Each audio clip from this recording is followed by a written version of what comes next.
biggest shift is gone from being a local game to a global price check, and it creates what I call pricing whipple splash. The biggest misconception is that China is a single, uniform source of quality. It's not. A developer client had 36 townhouses locked in. We rescued the project from insolvency.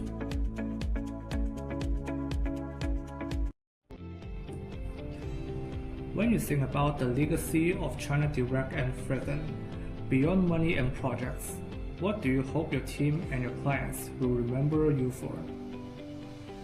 I hope they remember that we changed the rule of the game, not by being the cheapest, but by providing that integrity is the most powerful competitive advantage.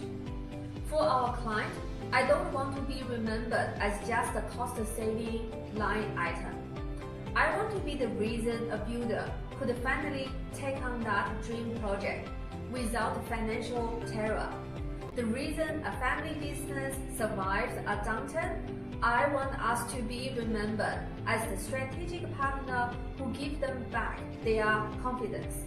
The confidence to bid, to build, to grow. In an industry full of uncertainty, I hope we are remembered as their certainty. For our team, my legacy isn't the company name, it's a mindset. I hope they carry forward the conviction that how you do business matters more than the business you do. That you can be fiercely competitive without being ruthless. You can be professional without being cold.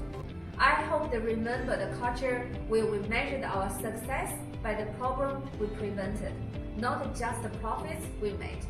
Ultimately, I want the legacy to be that we built a bridge of respect. We showed that complex cross-border trade isn't about exploration or cutting corners. It's about mutual benefit, relentless standard, and deep respect for our client's project, for our partner in China, and for our own words. So, beyond the containers and the spreadsheet, I hope they say they did it right. And because they did it right, we could build something great.